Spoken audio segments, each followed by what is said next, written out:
উদাহরণ যেমন একটা ডক্টর জাকির নায়েক, আমার বেস্ট ফ্রেন্ড ছোটবেলাকার বলতে একসঙ্গে পড়াশোনা করেছে। হযরত মুহাম্মদ সাল্লাল্লাহু আলাইহি সাল্লামের খেদমতে 10 বছর কাটিয়েছি। মতিউর রহমান মাদানী, তাই তো? আসসালামু আলাইকুম রাহমাতুল্লাহ। আপনারা দেখছেন সাফাই বেরোফাম, আমি আছি সঙ্গে মেহেদি হাসান। তো আজকে আমরা যাচ্ছি কোথায় বলতে পারবেন? দেখতে পাচ্ছেন, অবশ্যই বুঝতে পারছেন কোথায় যাচ্ছি, হয়তো কত একটা মসজিদ। তো হ্যাঁ, আজকে আমরা যাচ্ছি গোরাইপুরের মসজিদ। আমি আর মৌলভী সাহেব চলে যাচ্ছি আজকে।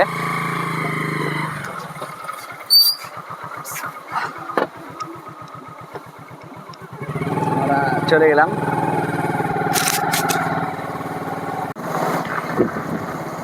প্রথমে আমাদেরকে যেটা করতে হবে, আমাদের বাড়ির ওখান থেকে পাড়পোলদা থেকে আপনাকে আগে প্রথম হরিরামপুর চলে আসতে হবে গোরাইপুর যাওয়ার লেগে। দেখতে পাচ্ছেন এটা কত সুন্দর, এটা হরিরামপুরের মোড় ঢুকছি আমরা। এই যে নৌকাতে করে আমাদেরকে ওই পার যেতে হবে। দেখতে পাচ্ছেন নৌকা ওখানে, আর এটা হচ্ছে আর না যেতে হবে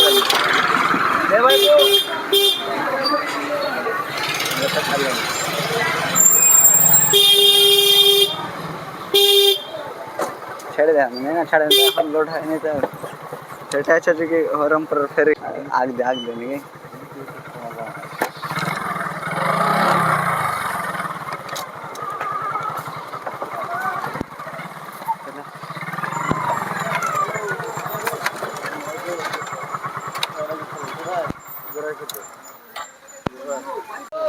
গোরাইপুর যেতে যেতে মসজিদে আমার বন্ধুর সাথে বেস্ট ফ্রেন্ডের সাথে দেখা হয়ে গেল। এটা আমার বেস্ট ফ্রেন্ড ছোটবেলাকার বলতে একসঙ্গে পড়াশোনা করেছে।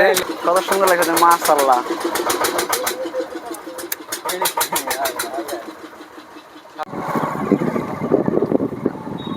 আমরা হরিরামপুরের ফেরিঘাট পার হয়ে গেলাম। এবার আমরা যাচ্ছি গোপনাথপুরের মোড়ে উঠবো। এখন এদিক দিয়ে যে গোপনাথপুরের মোড়ে উঠবো, ডাইরেক্ট দেখা হচ্ছে আমাদের মসজিদে, গোরাইপুরের মসজিদে, জুম্মা মসজিদে। আর আজকের বিষয় কি হচ্ছে মৌলভী সাহেব? আজকের বিষয় হচ্ছে সৎ চরিত্র। তো চলুন দেখতে থাকুন, ডাইরেক্ট দেখা হচ্ছে মসজিদ। তাহলে তো আমরা ফাইনালি চলে এসেছি আমাদের যেখানে বক্তব্যের কথা আছে। মৌলভী সাহেব বক্তব্য দেবে, জুম্মা মসজিদ। এই মসজিদটা হচ্ছে সেটা, এখানে বক্তব্য দেবে আমাদের মৌলভী সাহেব। খুতবার বিষয়বস্তু হবে সদাচরণ। সদাচরণ অর্থাৎ ভালো ব্যবহার। উক্ত বিষয়ের উপর তথ্য এবং তথ্যবহল বিবরণের চেষ্টা করব। আমা তৌফিকি ইল্লা বিল্লাহ। আল্লাহ সুবহানাহু ওয়া তাআলা তার শ্রেষ্ঠ নবী, সর্বকালের সর্বযুগের শ্রেষ্ঠ মহামানব হযরত মুহাম্মদ সাল্লাল্লাহু আলাইহি সাল্লামের মাধ্যমে আমাদের ইসলামকে স্বয়ং সম্পূর্ণভাবে আমাদের সম্মুখে তুলে ধরেছেন।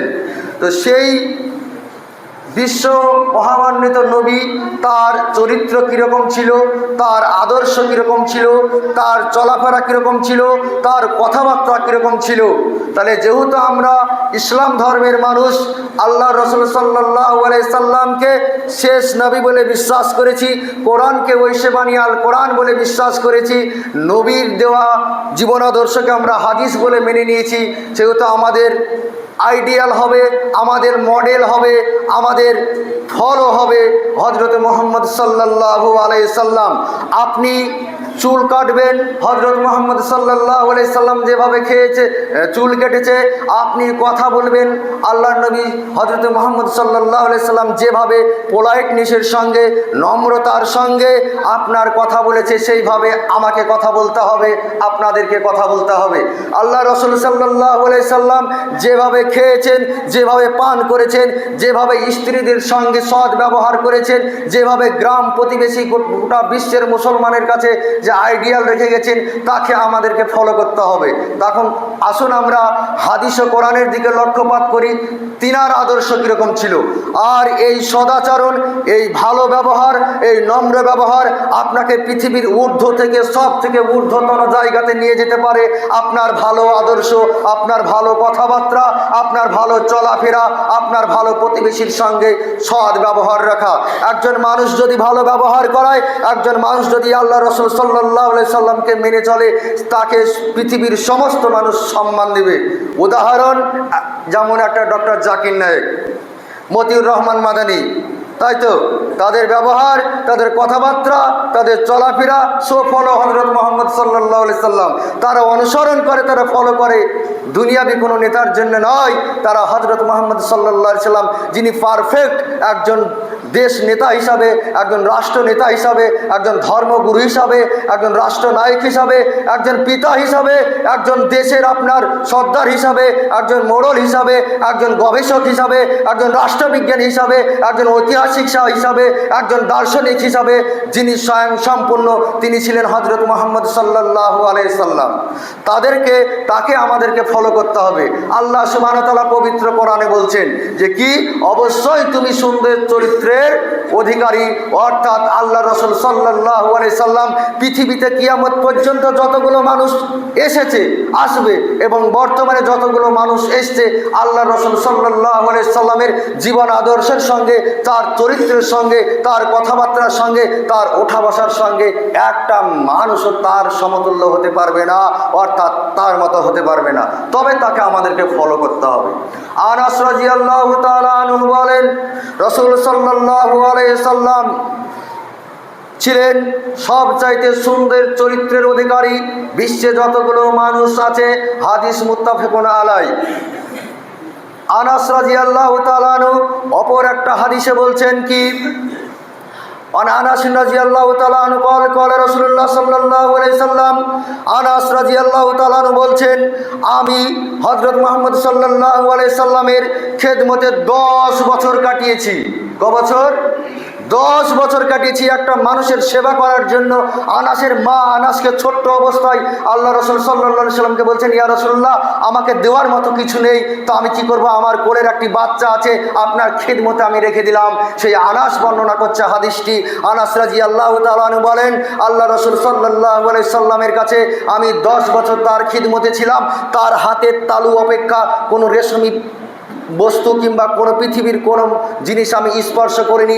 আল্লাহ রাসূল সাল্লাল্লাহু আলাইহি সাল্লামের করতল এতটা নরম ছিল এবং আল্লাহ রাসূল সাল্লাল্লাহু আলাইহি সাল্লামের গায়ের যে একটা সেন্ট ছিল, আমাদের গায়ের মানবিক গায়ের যে গন্ধ থাকে, আল্লাহ রাসূল সাল্লাল্লাহু আলাইহি সাল্লামের যে গায়ের গন্ধ ছিল, আনাস রাদিয়াল্লাহু তাআলা বলছেন, আমি আর কোনো সেন্ট শুনিনি। আল্লাহ রাসূল সাল্লাল্লাহু আলাইহি সাল্লাম যেই রকম তার গায়ের ঘ্রাণ ছিল। তারপরে হাদিসে বলছেন আনাস রাদিয়াল্লাহু তাআলা, আল্লাহ রাসূল সাল্লাল্লাহু আলাইহি সাল্লাম যদি আমাকে কোনো কাজ করতে বলতেন, কাজটা আমি করিনি। আল্লাহ রাসূল সাল্লাল্লাহু আলাইহি সাল্লাম জিজ্ঞাসা করেননি, আনাস, তোমাকে আমি অমুক কাজটা করতে বলেছিলাম, তুমি কেন করোনি? এবং আল্লাহ রাসূল সাল্লাল্লাহু আলাইহি সাল্লাম যদি আনাস কোনো কাজ আল্লাহ রাসূল সাল্লাল্লাহু আলাইহি সাল্লামকে ছাড়াই কোনো কাজ করে ফেলেছে, তো আল্লাহ রাসূল সাল্লাল্লাহু আলাইহি সাল্লাম একবার 10 বছরের মধ্যে চরিত্রের দিকে একটু লক্ষ্য করেন। যেই ব্যক্তিটি 10 বছর থাকছে একটা মানুষের কাছে, সেই মানুষটি তার ভুলের কারণে সে বলছে, আনাস রাদিয়াল্লাহু তাআলা বলছেন, আমি শব্দটি আল্লাহ রাসূল সাল্লাল্লাহু আলাইহি সাল্লামের মুখ থেকে কোনোদিন শুনতে পাইনি যে আনাস তুমি এই কাজটা কেন করলে, আনাস তোমাকে আমি এই কাজটা বলেছিলাম, তুমি কেন করোনি। এটা হচ্ছে আল্লাহ রাসূল সাল্লাল্লাহু আলাইহি সাল্লামের আদর্শ। এটা ছিল আল্লাহ রাসূল সাল্লাল্লাহু আলাইহি সাল্লামের চরিত্র। আল্লাহ রাসূল সাল্লাল্লাহু আলাইহি সাল্লাম যখন ইসলামী দাওয়াত দিতে লাগলেন জাহেলি যুগে, তখন তায়েব শহরে গেলেন তায়েববাসীকে দাওয়াত দেওয়ার জন্য। কি তার দুনিয়াবি কোনো স্বার্থ ছিল না, আমি এমএলএ হব, এমপি হব, মন্ত্রী হব, মক্কা মদিনার সব থেকে ধনী ব্যক্তি হব, এই মনের আশা ছিল না। তার মনের একটা আশাই ছিল, আমি হকের কথা তাদের সামনে তুলে ধরবো। আল্লাহ রাসূল সাল্লাল্লাহু আলাইহি সাল্লাম যখন তায়েফে গেলেন, তায়েববাসীকে যখন হকের দাওয়াত দিলেন, বললেন, হাবল, লাত, উজ্জা, তোমরা যাকে আল্লাহ বলে মানছো, সৃষ্টি করা কর্তা বলে মানছো, এগুলো বাদ দিয়ে তুমি এক আল্লাহর তোমরা কি করো, ইবাদত করো। একটা মানুষের উপরে কতটা রাগান্বিত হলে এত জবর কাজ করতে পারে। তখন তায়েববাসী কি করলো, রাস্তার 2 ধারে বাচ্চা ছেলেকে লাগিয়ে দিল, বলল এটা একটা পাগল, ইয়ার মাথা খারাপ হয়ে গেছে, আমরা এতদিন ধরে বাপ দাদার ধর্ম করে আসছি, সেই ধর্মকে বাতিল বলে সে আখ্যায়িত করছে। এক কাজ করো, তোমরা রাস্তার 2 ধার থেকে পাগলকে যেমন ঢেল মারা হয়, সেইভাবে তোমরা পাথর ছুটতে লাগো। এইরকমভাবে 1 কিলোমিটার 2 থেকে 3 কিলোমিটার আল্লাহ রাসূল সাল্লাল্লাহু আলাইহি সাল্লামকে পাথর দিয়ে আঘাত করলেন। পাথরের আঘাত খাওয়ার পর রাসূল সাল্লাল্লাহু আলাইহি সাল্লামের পা দিয়ে, শরীর দিয়ে যখন রক্ত প্রবাহিত প্রবাহিত হতে লাগলো। সেই রক্ত গিয়ে আল্লাহ রসুল সাল্লাল্লাহু আলাইহি সাল্লামের যে জুতো ছিল সেই জুতোতে জমাট বেঁধে গেল এবং পায়ের রক্ত আর জুতো একসঙ্গে লেগে গেল। বলুন তো, যদি আমাদের মধ্যে এই রকম হয় তাকে আমরা ছাড়ব? হ্যাঁ, এটা হচ্ছে আল্লাহ রসুল সাল্লাল্লাহু আলাইহি সাল্লামের আদর্শ, এটা ছিল আল্লাহ রসুল সাল্লাল্লাহু আলাইহি সাল্লামের চরিত্র। যখন পাহাড়ের দুই ফেরেশতা জিজ্ঞাসা করলো, ইয়া রাসূলুল্লাহ, আপনি শুধু একবার অর্ডার দেন।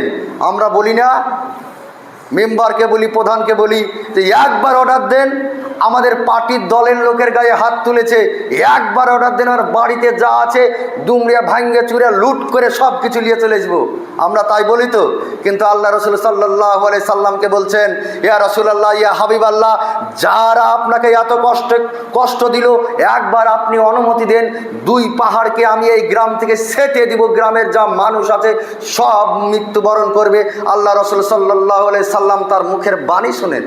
আল্লাহ রসুল সাল্লাল্লাহু আলাইহি সাল্লাম বলছেন, শোনো, আর আজকে আমাকে চিনতে পারেনি, আমি আশাবাদী, এরা যদি না ইমান আনে আর তার ছেলে পেলে আনবে, তার ছেলে পেলে যদি না আনে তার ছেলে পেলে আনবে। আমি আশাবাদী এই তায়েফ শহরে একদিন ইসলামের আলো জ্বলবে, ইসলামের ঝান্ডা উঠবে। আজকে যারা হাজী সাহেব তারা দেখে এসছেন, তায়েফবাসী, তারা সেখানে ইসলাম প্রচার হয়েছে, সেখানে ইসলাম প্রচার হয়েছে। এই সৎ ব্যবহার এমন একটা জিনিস, আপনার প্রতিবেশীর সঙ্গে আপনাকে সৎ ব্যবহার করতে হবে, আপনার স্ত্রীর সঙ্গে আপনাকে সৎ ব্যবহার করতে হবে, আপনার ছেলে মেয়ের সঙ্গে আপনাকে সৎ ব্যবহার করতে হবে, আপনার মসজিদে যে ইমাম রেখেছেন ইমামের সঙ্গে সৎ ব্যবহার করতে হবে, আপনার যত গ্রামের যত সম্ভব আপনাকে সৎ ব্যবহার করতে হবে। এই সৎ ব্যবহার এমন একটা জিনিস। আল্লাহ রসুল সাল্লাল্লাহু আলাইহি সাল্লামকে জিজ্ঞাসা করা হলো, ইয়া রাসূলুল্লাহ, ইয়া হাবিবাল্লাহ, আপনি বলে দিন কোন আমল মানুষকে বেশি জান্নাতে নিয়ে যাবে? আল্লাহ রসুল সাল্লাল্লাহু আলাইহি সাল্লামকে জিজ্ঞাসা করা হচ্ছে, ইয়া রাসূলুল্লাহ, ইয়া হাবিবাল্লাহ, আপনি বলে দিন মানুষ কোন আমলটা করলে বেশি জান্নাত যাওয়ার রাস্তা তার জন্য সহজ হয়ে যাবে। আল্লাহ রসুল সাল্লাল্লাহু আলাইহি সাল্লাম বললেন কি, যে আল্লাহ ভীতি এবং সৎ চরিত্র। আল্লাহ ভীতি আর সৎ চরিত্র। আল্লাহ ভীতি মানে কি? আপনার অন্তরে সদা সর্বদা আল্লাহর ভয় কাজ করবে। আমি তো মাঠে গিয়ে অমুক জনার ভুঁই থেকে গমা কেটে নিয়ে এলাম, আল্লাহ দেখছে, ভুঁইওয়ালা দেখেনি। আমি অমুক জনার ভুঁই থেকে বেগুন তুলে নিয়ে এলাম, আল্লাহ দেখছে, জমিওয়ালা দেখেনি। আমি সুদ খাচ্ছি, কেউ না জানতে পারলেও আল্লাহ জানছে। আমি কি করছি? ঘুষ নিচ্ছি অফিসে বসে, সেই কেউ না দেখতে পারলে টেবিলের তলে, কিন্তু আল্লাহ সুবহানাহু ওয়া তাআলা সদা সর্বদা দেখছে। এই যে আপনি যখন কোনো অন্যায় কাজ করবেন, সেই অন্যায় কাজের সময়তে সদা সর্বদা আপনার আল্লাহকে স্মরণ করার নামই হচ্ছে আল্লাহ ভীতি আর সদাচরণ, অর্থাৎ আপনার কাছে সদা সর্বদা আপনার আচরণ হবে ভালো। আসুন আমাদের আচরণ একটু দেখি, আমাদের আচরণ দেখি। আমাদের আচরণ কি? আমাদের আচরণ হচ্ছে এটাই, ভাইয়ের সাথে ভাইয়ের মিল নাই। কেন? ভাইকে অমুকের বেটা অমুক বলে গাল দিই কে দিই না? এটা হচ্ছে আমাদের চরিত্র। বড় মেজো ভাই লেখাপড়া জানে না, ছোট ভাই লেখাপড়া জানে, ভাই চল জমি রেজিস্ট্রি করতে। কি হয়? যে লেখাপড়া জানে তার নামে হয় আপনার মুক্তারপুর মোড়ের মেন জায়গাটা, আর যে লেখাপড়া জানে না, এই ঢাবে তলায় এখনো পানি আছে, সেখানটা হয় তার নামে। বলেন, আপনার যদি বাপের দুটি ছেলে, আপনি যদি ওই মুক্তারপুরের মোড়ের জায়গাটা যদি 10 কাঠা থাকে, আপনার ভাই পাবে 5 কাঠা, আপনি পাবেন 5 কাঠা, আপনার নামে 10 কাঠা হয় কিভাবে? এটাই হচ্ছে আমাদের চরিত্র। আপনার একটি বোন আছে, আপনি কি করলেন? আব্বা অসুস্থ, লালবাগে ডাক্তার দেখাতে গিয়ে একটা বোনকে ফাঁকি দিয়ে দিয়ে কি করলেন? 2 ভাইয়ের নামে, বাপের নামে 10 বিঘা সম্পত্তি মাঠে ছিল আর বাড়ি ছিল 5 কাঠা, সমস্ত আপনি কি করলেন? দলিলে তুলে নিলেন। আপনি বলুন তো, এই জিনিসটা যদি আপনাকে বাদ দিয়ে আপনার বোন করতো, তাহলে আপনি কি বলতেন? এটা আপনার চরিত্র। আপনার আমার চরিত্রে আজকা বিধর্মীরা লজ্জা পায়, ঘৃণা করে। মুসলমানেরা এত দস্যু, মুসলমানেরা এত হায়ান, এরা এতই। আল্লাহ রসুল সাল্লাল্লাহু আলাইহি সাল্লামের চরিত্র যদি আপনার মতো আমার মতো হতো, পৃথিবীতে ইসলাম প্রচার হতো না, কোনোদিনই হতো না। আপনার মতো আমার মতো বোনকে ফাঁকি দেওয়া, বাপকে খেতে না দেওয়া, বোনের জমি লক করে রেজিস্ট্রি করে নেওয়া, আপনার প্রতিবেশীকে আপনার শক্তির জোরে প্রতিবেশীর জমি দখল করে খাওয়া, প্রতিবেশী খেতে না পারে তাকে আপনি দেখেন না, ও তো কংগ্রেস করে, ওকে মরে গেলেও আমরা ওর বাড়িতে যাব না, ওকে খেতে দেবো না, ওকে সমাজে নেব না। কোথায় পেয়েছেন হাদিস? কোথায় পেয়েছেন? আপনার এই চরিত্রে, আপনার চরিত্রে আপনার ভাই দুঃখ পায়, আপনার চরিত্রে আপনার ভাই দুঃখ পায়, আপনার চরিত্রে আপনার প্রতিবেশী দুঃখ পায়, আপনার চরিত্রে আপনার মা দুঃখ পায়। আপনি বিয়ে করেছেন, বিয়ে করে মাকে খেতে দিতে হবে, বাপকে খেতে দিতে হবে, তার জন্য কি করছেন? সামনে দিয়ে পাঁচিল তুলে ফেলছেন। ওটা আপনার জান্নাত যাওয়ার রাস্তা আপনি বন্ধ করলেন, ওটা আপনি জান্নাত যাওয়ার রাস্তা বন্ধ করলেন। আর মসজিদে এসে যত বড় দামি হোক, আলখাল্লা শ্যামল থেকে সুনিতা থেকে যত বড় নামি দামি জায়গা থেকে পাঞ্জাবি কিনে নিয়ে আসছেন, টুপি কিনে নিয়ে আসছেন, আর সামনেকার কাতারে বসছেন। আমি ফতোয়া দিব না, ফতোয়া আপনি দেন। ফতোয়া নিজের ফতোয়া আপনি নিজে আজকে রাত্রে শুয়ে জাজ করবেন। যেই বাপকে আপনি খেতে দিচ্ছেন না, যেই মাকে আপনি খেতে দিচ্ছেন না, যেই বোনের জমি আপনি আত্মসাৎ করছেন, যেই প্রতিবেশীকে আপনার অধিকার থেকে আপনি আত্মসাৎ করছেন, সেই আত্মসাৎ যদি আপনার ছেলে যদি আপনাকে ফেলে আসে বৃদ্ধাশ্রমে, আপনার ছেলে যদি আপনাকে ফেলে আসে গ্রামে, তারপর শহরে গিয়ে বাস করে, আপনার মনে কতটা দুঃখ লাগবে? আমি আজকের ছেলেপিলেকে পড়ানোর জন্য কত কষ্ট করছি। অনেক বাপ কি করছে? দিল্লি যাচ্ছে, বোম্বাই যাচ্ছে, কেরালা যাচ্ছে, লাস্ট পর্যন্ত সৌদি আরবে যাচ্ছে। কার জন্য? আপনার জন্য, আমার জন্য। আমাকে মাদ্রাসায় পড়তে দিয়েছে, আমাকে ইউনিভার্সিটিতে পড়তে দিয়েছে, আমাকে ডাক্তারি পড়তে দিয়েছে, আমাকে কলেজের প্রফেসর করার জন্য আমার বাপ এত কষ্ট করছে। আর আপনার আমার চরিত্রে এতটা সুন্দর যে বাপকে আমরা খেতে দেই না। আল্লাহ রাসূল আয়েশা রাদিয়াল্লাহু তাআলা আনহু বলেন, রাসূলুল্লাহ সাল্লাল্লাহু আলাইহি সাল্লাম বলেছেন, কোনো ব্যক্তি দিনে নফল সিয়াম পালন করলো এবং রাত্রে তাহাজ্জুদের সালাত আদায় করলো, সেই দুজন ব্যক্তি, একজন ব্যক্তি নফল সালাত আদায় করছে আর একজন ব্যক্তি গোটা দিনমান সিয়াম রাখছে, আর একজন ব্যক্তির চরিত্র হচ্ছে সব থেকে সুন্দর। আল্লাহ আয়েশা রাদিয়াল্লাহু তাআলা আনহু বলছেন যে ওই দুজন যতটুকু নফল রাত্রে তাহাজ্জুদ পড়ে যতটুকু নেকির অধিকারী হবে, সিয়াম পালন করে যতটুকু নেকি হবে, তার থেকে বেশি নেকি হবে ওই যে সৎ চরিত্র, যার চরিত্র হচ্ছে উত্তম, যার চরিত্র হচ্ছে সব থেকে সুন্দর, সেই ব্যক্তি তার থেকে বেশি অধিকারী হবে নেকির। তাহলে আমাদের চরিত্র কীরকম? আল্লাহ রাসূল সাল্লাল্লাহু আলাইহি সাল্লাম আনাসকে 10 বছর তার কাছে রাখলেন। আনাসকে কোনোদিন চটি দিয়ে মারলেন না, আনাসকে কোনোদিন লাঠি দিয়ে মারলেন না, আনাসকে কোনোদিন আনাসের চোখে ঘুষি মারলেন না। আর আমরা কি করছি? বিয়ে করে নিয়ে এসে শ্বশুর বাড়ি থেকে যদি পণ না দেয়, বিয়ে করার সময় কি বলছে? একটা ডিজিটাল ইমানদার দেখবেন, ইমানদার আছে ডিজিটাল। এরা কি করছে? দাড়ি থুচ্ছে, টাকনো নিচে প্যান্ট পরছে, মৌলবীর পান ধরে এসে একদম কি টনটনে গলায় আকামত দিচ্ছে। বিয়ে করার সময় কি বলছে জানেন? আস্তাগফিরুল্লাহ, পণ লিওয়া হারাম, পণ লিওয়া যাবে না। ওই শয়তান কি করছে জানেন? একটা মেয়েকে মিথ্যা ওয়াসওয়াসা দিয়ে মেয়ের বাপের কাছ থেকে মেয়েটাকে নিয়ে আসার পর 1 বছর পরে দেখছে আমার শ্বশুর তো এখানে 8 টিয়ারও দিল না, আমার শ্বশুর তো একটা খাটও দিল না, আমার শ্বশুর তো কিছুই দিল না রে, এই মেয়েটার ওপর অত্যাচার। আপনি কিসের নামাজি? নমাজি, ওই নমাজি হচ্ছে লোক দেখানো নমাজি। ওই নমাজে আপনাকে পরিবর্তন করতে পারেনি। যে ডিএপি সাহার দিয়ে আপনার ফসল কালো হবে না, সে ডিএপি সাহার ডুপ্লিকেট। যে নমাজ আপনার জীবনে পরিবর্তন আনতে পারবে না, যে নমাজ আপনার জীবনে সুন্দর ব্যবহার আনতে পারবে না, যে নমাজ আপনার জীবনে পোলাইটনেস আনতে পারবে না, যে নমাজ আপনাকে প্রতিবেশীর হক আদায় করার সম্বন্ধে জানাবে না, যে নমাজ থেকে আপনি পরিবর্তন হতে পারবেন না। নমাজে পড়বেন, বিড়ি খাবেন, মদ খাবেন, গাঞ্জা খাবেন, সিগারেট খাবেন, আর বলবেন মাকরু গুল গজবেন, সেই নমাজে আপনাকে পরিবর্তন করতে পারেনি। আর কাল কিয়ামতের দিন সেই নমাজও আপনার কাছে আল্লাহ সুবহানাহু ওয়া তাআলার কাছে গ্রহণযোগ্য হবে না। টাইম 3 মিনিট শেষ হয়ে গেছে। আমাদের সাইদ ভাই যেভাবে বলেছে কথা, 3 মিনিট শেষ হয়ে গেছে। হাদিস অনেকগুলো আজকে হাদিস দেখে এসেছিলাম আপনাদের সম্মুখে তুলে ধরবো বলে। তো আমাদের সর্বপ্রথম যে চরিত্র, যে ব্যবহার, যে আখলাক, যে কথাবার্তা, সেটা আমাদের ঠিক করতে হবে। কেন একজন নমাজি আর একজন নমাজিকে দেখতে পারে না? বলেন, আপনি নমাজে কি পড়লেন? ফাতিহা সূরার মানে আমরা জানি না, বাইত বাণীর মানে আমরা জানি না, আত্তাহিয়াতের মানে আমরা জানি না, জানি না। সেই কারণেই আমাদের আজকে নমাজির সাথে নমাজির মেল নাই, সর্দারের সাথে সর্দারের মেল নাই, মোড়লের সাথে মোড়লের মেল নাই। আছে? নাই। আজকে নমাজের অর্থ বুঝি না বলি আমরা কি করি, দাঁড়িয়ে এখনো নামাজ পড়ার পর কাটি। আমরা এখনো ইমাম সাহেব খুতবায় উঠার পর জুম্মান মসজিদের নামাজ পড়তে আসি না। আপনাকে যদি সরকার 20,000 টাকা বেতন দেয়, হাই স্কুলের মাস্টার বলেন বেলায় 1টার সময় গেলে আপনি ঢুকতে পারবেন? পারবেন না। ওখানে আপনার ভয় আছে, কিন্তু আল্লাহকে দেখে ভয় নাই। আপনি কি মনে করছেন আমি যেটা করবো সেটাই? নট ভ্যালু ফর আল্লাহ। আল্লাহর কাছে আপনার ওরকম ইবাদত কোনো গ্রহণযোগ্য হবে না। খুতবায় যেমন কি ইমাম উঠে যাবে তখনই আপনার কাজ শেষ। আপনার ফেরেশতা লিখে তারপরে যখন ইমাম খুতবায় উঠে পড়ে তখন ফেরেশতারা খুতবা শুনতে লাগে। আপনি কোন যুক্তিতে কোন কিসের জন্য আপনি আসলেন ইমাম খুতবার ওঠার পর? আমাদের মেন কথা ইসলাম, পারফেক্ট ইসলাম আমাদের কাছে পৌঁছায়নি। হাদিস এবং কোরআনের মধ্যেই পড়া আছে, ওইখানে ইসলাম আছে। ওখানে জান্নাত থেকে ইসলাম বাইরে আমাদের মধ্যে আসেনি। এখনও আমাদের মধ্যে ইসলাম পারফেক্টভাবে আমরা ইসলামকে বুঝতে পারিনি। আমরা আলেম সমাজ যারা আছে ইসলামকে পারফেক্টভাবে তুলে ধরতে পারিনি। মানুষের কোন জিনিসটা আগে প্রয়োজন সেই জিনিসটা আমরা তুলে ধরতে পারিনি।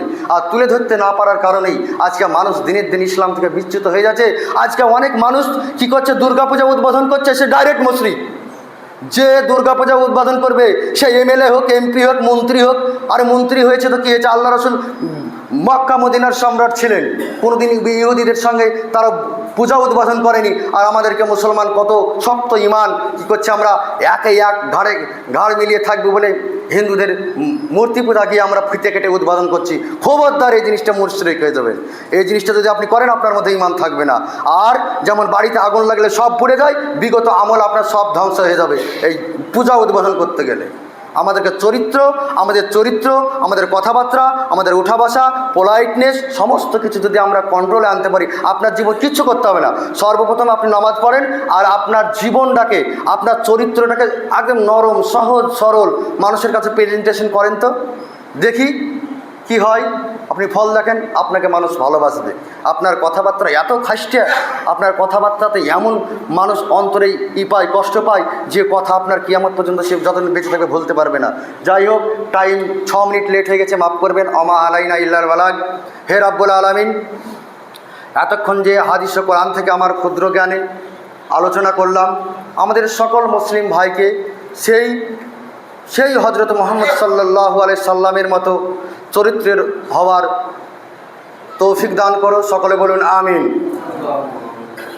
হে রব্বুল আলামিন, আমরা যারা এখনও মসজিদে 5 ওয়াক্ত সলাত আদায় করতে পারিনি, সলাত আদায় করতে আসতে পারি না, তাদেরকে তুমি 5 ওয়াক্ত সলাত আদায় করার তৌফিক দান করো। সকলে বলুন আমিন। হে রব্বুল আলামিন, এতদিন যারা আমরা অন্যায় করেছি সেই অন্যায় তুমি আমাদেরকে অন্যায়টাকে বড় করে দেখো না, তুমি অন্যায়টাকে ছোট করে আমাদেরকে মাফ করে দাও। তুমি তো বলেছো আমার বান্দা আসমান থেকে জমিন পর্যন্ত যদি গুনাহ করে আর আমার কাছে যদি শিরকের গুনাহ না থাকে আমি তাকে মাফ করে দিতে পারি। আর হে রব্বুল আলামিন, সেই তোমার রহমান এবং রাহিমের নামে তুমি নামের অসিলায় আমাদেরকে তুমি মাফ করে দিও, কিয়ামতের দিন পাকড়াও করো না। সকলে বলুন আমিন। আল্লাহুম্মা সাল্লি আলা মুহাম্মাদ ওয়া আলা আলি মুহাম্মাদ কামা সাল্লাইতা আলা ইব্রাহিম ওয়া আলা আলি ইব্রাহিম ইন্নাকা হামিদুম মাজিদ। আল্লাহুম্মা বারিক আলা মুহাম্মাদ ওয়া আলা আলি মুহাম্মাদ কামা বারাকতা আলা ইব্রাহিম ওয়া আলা আলি ইব্রাহিম ইন্নাকা হামিদুম মাজিদ। আসসালামু আলাইকুম ওয়া রাহমাতুল্লাহি ওয়া বারাকাতুহু। আপনারা সবাই দেখতে পেলেন যে আজকের জুম্মার খুতবা হলো গোরাইপুর মাদ্রাসায়, মানে মসজিদে। আজকের খুতবাটা মাশাআল্লাহ অনেক সুন্দর ছিল। আর বিষয়টা ছিল যে কি উত্তম চরিত্র। তো অনেক সুন্দর বক্তব্য দিয়েছেন মৌলানা আফজাল হোসেন। আলহামদুলিল্লাহ, মাশাআল্লাহ অনেক সুন্দর বক্তব্য। শুনতে আপনারা অবশ্যই সাফাই গ্রুপ ফার্মটাকে আপনারা ফলো করে দেবেন। এখান থেকে ভিডিওটা। আসসালামু আলাইকুম ওয়া রাহমাতুল্লাহ।